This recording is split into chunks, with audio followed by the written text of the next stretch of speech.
मौज बना हिट हो जा।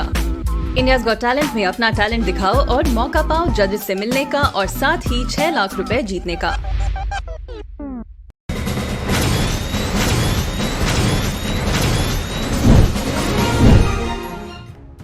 नमस्कार, वन इंडिया हिंदी में स्वागत है। मैं हूं राम विश्वकर्मा। 5 राज्यों में विधानसभा चुनाव की मतदान प्रक्रिया पूरी हो चुकी है और एग्जिट पोल के अनुमानित आंकड़े जारी हो चुके हैं, जिसके बाद उत्तराखंड और गोवा की सियासी धड़कनें बेहद तेज हो चुकी हैं। इसके पीछे कारण भी बेहद वाजिब है। दरअसल पंजाब और उत्तर प्रदेश को लेकर जारी एग्जिट पोल के आंकड़े वहां की राजनीतिक स्थिति की संभावित तस्वीर दिखा रहे हैं, लेकिन जहां तक सवाल उत्तराखंड और गोवा का है, वहां पर अलग अलग एग्जिट पोल के आंकड़े आपस में ही उलझे हुए हैं और सियासतदानों को कंफ्यूज कर रहे हैं, क्योंकि दोनों ही राज्यों में कुछ एग्जिट पोल बीजेपी के पक्ष में समीकरण गढ़ते दिख रहे हैं, तो कुछ के अनुमानित आंकड़े कांग्रेस का पलड़ा भारी दिखा रहे हैं। बात अगर उत्तराखंड की करें तो यहां पर 5वां विधानसभा चुनाव है। इससे पहले हर बार यहां स्पष्ट बहुमत वाली सरकार बनी है।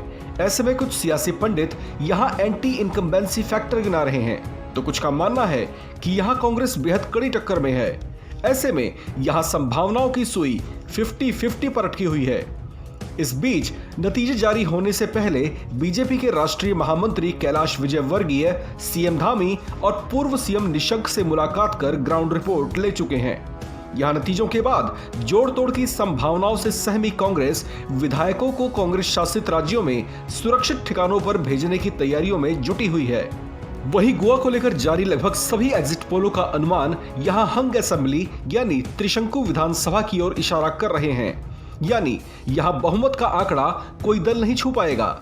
ऐसे में सूत्र बताते हैं कि प्रमुख दल बीजेपी और कांग्रेस के थिंक टैंक्स अभी से जोड़ तोड़ के समीकरण फिट करने की तैयारियों में जुट गए हैं। 2017 के चुनाव में कांग्रेस से भी कम सीटें पाने वाली बीजेपी ने वहां विजयी निर्दलियों के समर्थन की बैसाखियों के सहारे सरकार खड़ी की थी। एग्जिट पोल के अनुमान अब की बार भी बीजेपी की टेंशन बढ़ाए हुए हैं। इस बीच मौजूदा सीएम प्रमोद सावंत प्रधानमंत्री दरबार में हाजिरी दे आए हैं। गोवा में कांग्रेस भी अपने स्तर की तैयारियों में जुट गई है। अपने संभावित तौर से विजयी हो सकने वाले उम्मीदवारों को सुरक्षित ठिकानों पर भेजने की तैयारियां शुरू कर दी गई हैं, जिसकी जिम्मेदारी खास तौर पर महाराष्ट्र के गृह राज्य मंत्री सतेज पाटिल के कंधों पर डाली गई है।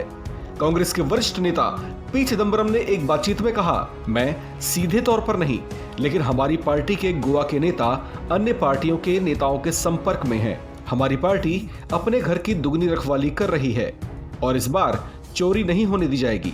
सूत्र बताते हैं कि कांग्रेस ने नतीजों के बाद जरूरत पड़ने पर समर्थन हासिल करने के लिए आम आदमी पार्टी और टीएमसी से भी गुपचुप वाली बातचीत शुरू कर दी है। इस खबर में इतना ही। बाकी खबरों के लिए बने रहिए वन इंडिया हिंदी के साथ।